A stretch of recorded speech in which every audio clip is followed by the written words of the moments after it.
A seemingly ordinary day in June suddenly turned into a whirlwind in the NFL, with a blockbuster trade shaking up the league in a major way. The Pittsburgh Steelers and the Miami Dolphins finalized a deal that immediately caught everyone's attention, involving some key players and future draft picks. At the heart of the trade was Minkah Fitzpatrick, one of the league's most talented defensive backs, whose move sent ripples across the NFL landscape. Alongside Fitzpatrick, the trade included a handful of draft picks and notable players like Jalen Ramsey and Jonnu Smith, making it one of those complex swaps that have a domino effect on multiple teams, including the Dallas Cowboys, who are now in a unique position as they prepare for the 2025 season. To break down the trade, here's what happened. The Dolphins ended up acquiring Jalen Ramsey, a top-tier cornerback known for his elite coverage skills and playmaking ability, along with Jonnu Smith, a reliable tight end, and a fifth-round pick in the 2027 draft.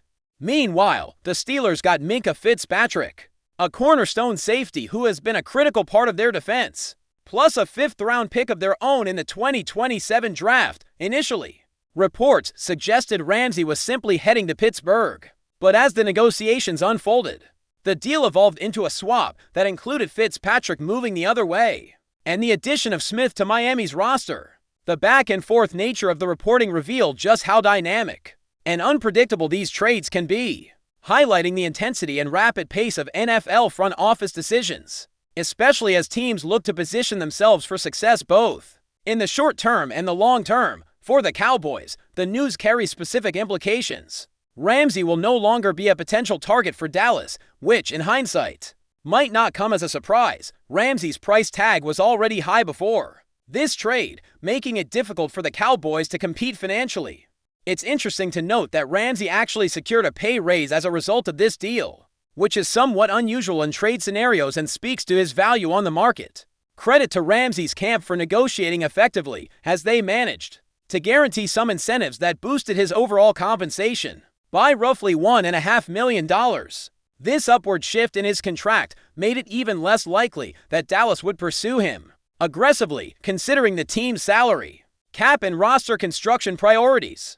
Minkah Fitzpatrick's involvement in this trade adds an intriguing layer of complexity. Years ago, the Cowboys had expressed interest in acquiring Fitzpatrick, but their offers never approached the level that Pittsburgh ultimately gave up to get him initially. Seeing Fitzpatrick included in this trade, moving away from the Steelers, was unexpected, especially because Dallas was never seriously in the mix to acquire him this offseason.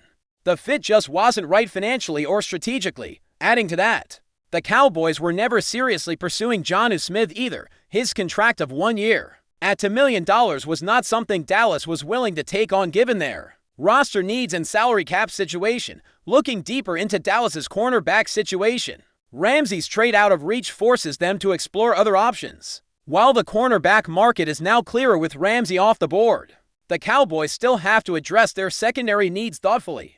The team has promising players like Donovan Blaine and Ka Alumu, who show potential but might not be enough on their own to cover the depth and consistency required for a full NFL season. Donovan Blaine is widely viewed as a solid contributor, and Alumu has impressed in limited action, but relying solely on young or less experienced players could be risky, especially early in the season when health and consistency can fluctuate. Caleb Carson offers some depth, and players like Mukwamu have shown flashes of strong play, but there remains uncertainty surrounding some defensive backs, such as Andrew Booth and Troy Pride. The Cowboys also brought in Robert Rashel, though he hasn't yet proven to be a game changer. This patchwork secondary might compel Dallas to look for a veteran presence who can stabilize the defense and provide leadership while the younger players develop. Across the league, several teams are linked to cornerbacks as well. The Carolina Panthers, for example, have shown interest in Jalen Ramsey in the past, though with him now in Miami, their focus will have to shift elsewhere. The Green Bay Packers, after releasing Jaire Alexander, are also in the market for help in the secondary, but they appear to be favoring more cost-effective options at this point. Similarly, the Raiders and Rams had been connected to Ramsey, but will need to adjust plans with the trades. Conclusion: the Chargers, too, quietly have a cornerback need, making them a team to watch in upcoming moves. Miami, having just traded away Ramsey, could be looking for replacements quickly. Minnesota also showed interest before this deal, but the talent pool for corners is limited.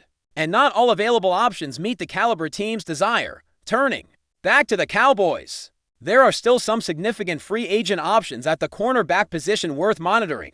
Stephon Gilmore stands out as a key name, bringing experience and previous ties to Dallas. Gilmore, at 35 years old, isn't expected to be a long-term starter or receive a massive contract, but he can be a reliable stopgap who knows the system well enough to contribute meaningfully. Despite being in the later stages of his career, Gilmore's knowledge and versatility make him an appealing option for a team needing immediate help. In the secondary, Gilmore's medical history and role fit are generally well understood, which reduces the risk for Dallas should they decide to pursue him. Last year, Gilmore reportedly wanted to stay in Dallas and even attended his non-operative visit at the Star facility if the Cowboys still feel they need another corner by early or mid-summer. Gilmore could easily climb their list as a top veteran candidate, providing stability without demanding a long-term commitment. Other free agents worth considering include Mike Hilton, who has experience as a nickel corner.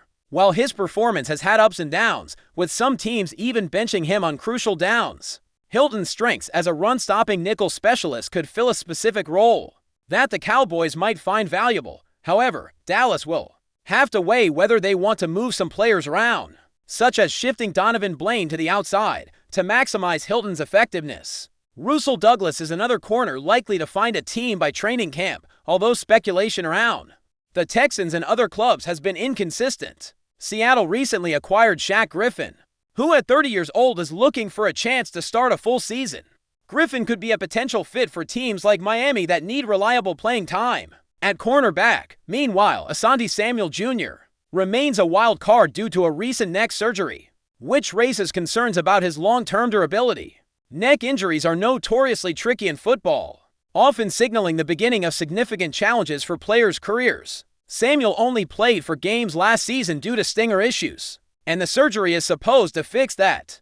But there's always uncertainty when it comes to recovery from such serious procedures.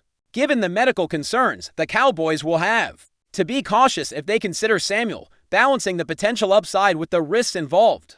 Other names on the market include Kendall Fuller, who might serve well as a backup corner, capable of playing both inside and outside.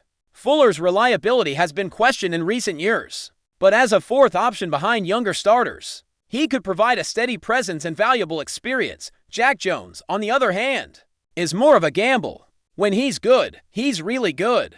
But inconsistency can lead to costly mistakes at the cornerback position, something no team wants when it comes to defending against elite receivers. Cam Sutton is another interesting figure. His recent struggles and off-field issues have diminished his stock. He was once a solid nickel corner for Pittsburgh, but lost his starting job and was eventually released from Detroit. Although he might get a chance elsewhere, Dallas would likely prefer more stable and proven players over someone with a patchy recent track record. With the cornerback market evolving and Ramsey's trade clearing up some uncertainty, the Cowboys are faced with decisions about how aggressively to pursue veterans versus relying on their young talent to develop. There's a delicate balance between building for the future and remaining competitive now, and how Dallas navigates this will be crucial as they prepare for the upcoming season.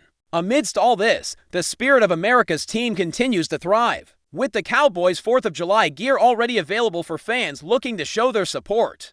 It's a reminder that while trades and roster moves dominate headlines, the fanbase remains deeply connected to the team's identity and tradition. The upcoming months will be busy for the Cowboys as they fine-tune their roster and chase another successful season. But before we continue, don't forget to subscribe to our channel and give this video a like. Your support helps us keep bringing you the latest updates on the Dallas Cowboys. Feel free to share your thoughts on the news in the comments as well. In a statement that sent shockwaves through the NFL community, Hall of Famer Jerry Rice made an unexpected remark that has fans and analysts buzzing.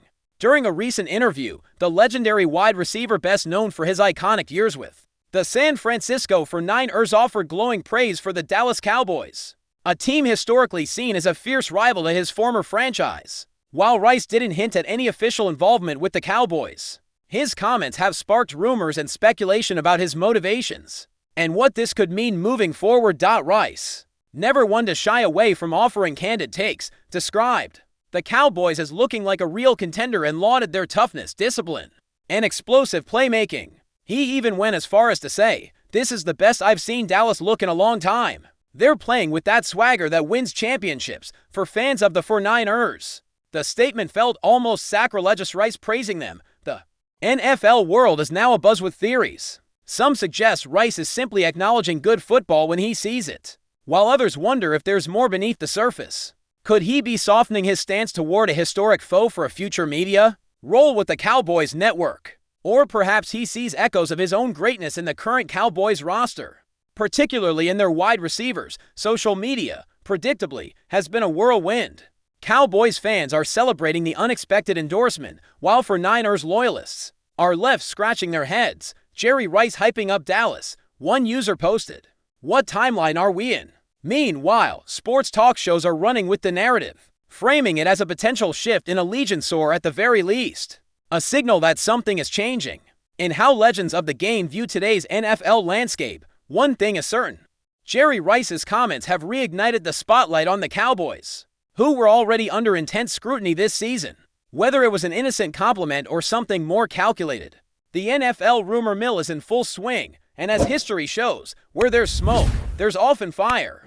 That's it for this update. If you enjoyed the video and want to keep receiving exclusive news about the Dallas Cowboys, please subscribe to our channel and give this video a like. We always look forward to your comments and opinions. See you in the next video.